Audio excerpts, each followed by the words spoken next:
Flight lead Larry Arkin, right wing Ken Johansson, left wing Rob Stio, the slot Bob Johansson, lead solo Steve Chalmers, and wing solo Tom Daly. The smoke is on. I give you the GEICO Skytypers.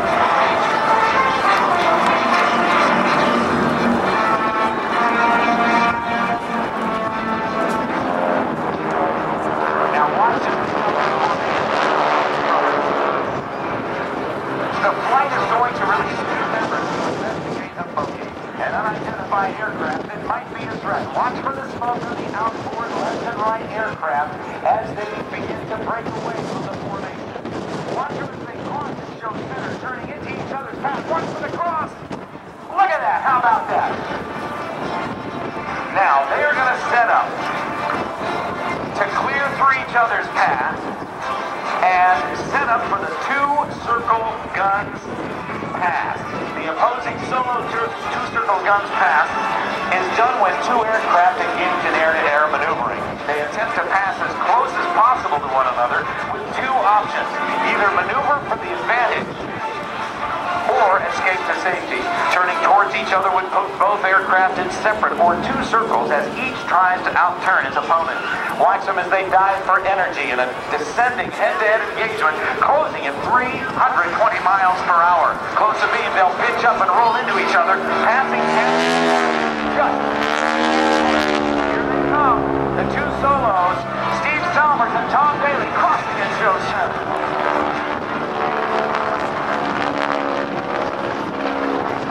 Now with the solos clear, watch for the rest of the formation to the front and just left the show center. You can see them spread out. They're going to work on another basic skill to set up for a turning rejoin. When aircraft are separated for some reason, such as with individual takeoffs, they need to get back together to rejoin to continue with the mission. One method is to have the lead turn and have the other aircraft join by adding power and putting their nose in front of lead to fly a shorter distance. The pilots must know where each other is. Get on board as GEICO Skytypers, look at that. Show you how all the formation teams, including the Jets, accomplished this rejoin. Today they will rejoin into the diamond formation. Now that they've rejoined, they will treat you to a diamond S, or snake pass. You'll get a good view of the aircraft and the formation as they wind their way in front of you, changing from belly up to canopy up. Flying in formation is, as I mentioned, very, very challenging. Lead has to lead everybody through very carefully. That's Larry Arkin, but the rest of the pilots are visually married to a spot on the lead aircraft. They do not have any visual reference to the ground or horizon.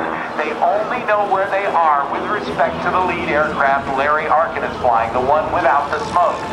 Here's the Diamond S or Snake Pass. Watch them as they now will turn into it. We'll be seeing the bellies of the aircraft, and they'll now move into it. Up. Now watch and see. The solos are now turning inbound to one another. Coming head to head from both the right and the left from the solo. Different teams. Both aircraft will turn in the same direction. This type of air-to-air turning engagement is used when one aircraft has superior maneuvering ability or can take advantage of a mistake. Coming from the right and the left, just prior to crossing, lead solo is going to pitch up and roll too early. And out to the advantage. Lead will then make another mistake and reverse course on the left. Watch him turn left to try to get out of the way. There's the second. There's the mistake. This only makes it easier for his attacker to maneuver into a gun's firing position, or as the aviators say, at his 6 o'clock, directly behind him. Watch as the lead aircraft jinx to try to stay out of trouble. As we see the smoke being popped by the pursuing aircraft, that's simulated guns attack. And as he finally gets guns and bullets on the aircraft, you'll see the lead aircraft popping smoke, indicating that he has been hit. How about a nice round of applause for the solo pilots from the GEICO Skytypers, Steve Chalmers and Tom Daly. Flying these World War II aircraft requires an unusual set of skills. Skytyper pilots fly large tail-wheel aircraft as well as being accomplished formation pilots. It's not always easy to find the right match, and the majority of the pilots here today are former Navy and Air Force pilots. Now look straight ahead as we have another formation change. The diamond you've seen has gone from flat to vertical. The references the wingmen use must completely change as they now look almost straight up as lead becomes their world. As they approach, they will peel off and break down the runway into a trail position. Breaking off, Larry Arkin, Ken Johansson, Rob Steele, and Bob Johansson. Now, if you look straight ahead again, you'll see the Solos approaching for a simulated bomb run. To attack a target, you must sometimes stay low under radar coverage, fly to a point that's been pre-identified through map study, and then pull up sharply to acquire the target, gain enough altitude to drop your bombs. Oh, and that's not all. Different climb angles and attack directions help confuse the gunners on the ground. This is the Solos bomb run. And Steve Salmers and Tom Daly now pop up over their simulated target and dive in, releasing their bombs on the target. Hear the growl of those 600 horsepower Pratt & Whitney radial engines there. Now, as they speed out to the left, the Solos exited as a defensive team now, clearing their six and searching for the formation. In the military, a flight of two aircraft is the smallest element to fly. They provide mutual support for each other as well as while accomplishing other duties to complete the targets. The Solos have just bombed. Look at that. Very windy day. This is one beautiful echelon formation. Watch now. In just a moment, we'll start to see these six pilots peel off. With Larry Arkham with the smoke, watch him pitch off and roll to the right. There's Larry, then Ken, Rob, Bob, Steve, and Tom doing straight pass.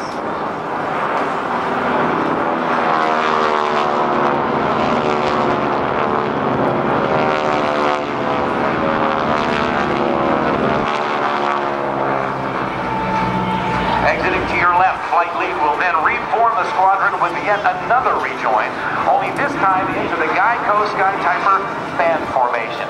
Today, these aircraft have taken on a new role of writing giant messages in the sky, which they call military, and the people like you who support them. Coming in, getting ready to turn on the smoke. Ladies and gentlemen, I give you the GEICO Skytypers and the fan pass. Stand by, smoke, smoke, on now.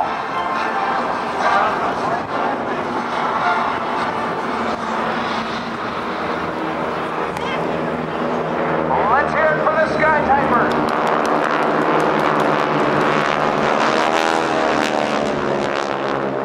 Continue to watch the aircraft as they rejoin flying straight ahead and then reverse back to give you one more exciting opportunity to place these magnificent World War II icons indelibly in your mind and memory.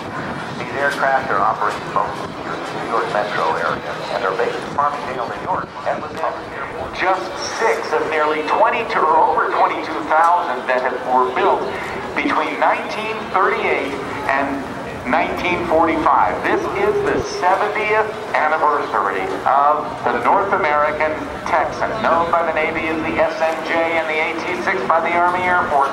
And here they come. Watch for the smoke. Here's Larry Arkin. Number 2, Ken Johansson. Number 3, Rob Steele. Number 4, Bob Johansson.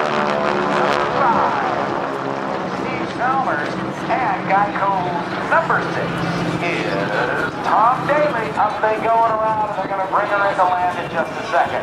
Lots more to come. Michael Goulian going to take to the sky in just a little bit.